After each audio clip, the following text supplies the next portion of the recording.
Merci Madame la Présidente. Selon les projections de Guillaume Rosier, fondateur à succès de l'application Covid Tracker, si le taux de croissance actuel des cas se poursuit, on aura 143 000 cas de personnes malades par jour dans 3 semaines. Malgré le fait qu'on ne connaisse pas la pathogénicité du virus, on va imposer un enfermement à domicile de 143 000 personnes par jour. On va vite revenir à un confinement, à cela près que cet isolement automatique sera soumis à un contrôle et un suivi. Qu'il soit réalisé par des forces de l'ordre ou d'autres services publics, ce dispositif est proprement scandaleux. La société que nous devons défendre, c'est celle de la confiance, de la responsabilité et de la liberté, pas celle de la contrainte et de l'assignation à résidence.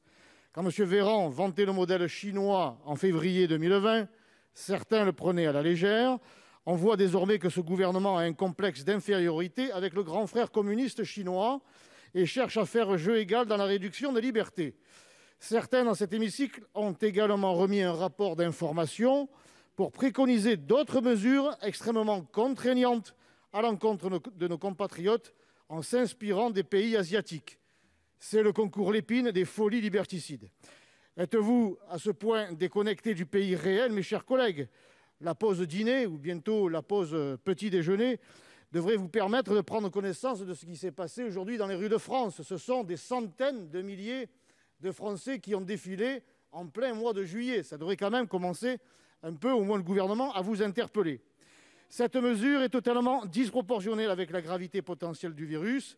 Il n'y a aucune menace d'ordre public suffisante pour imposer ce nouvel état policier. Je vous invite donc à retirer cet article en votant cet amendement.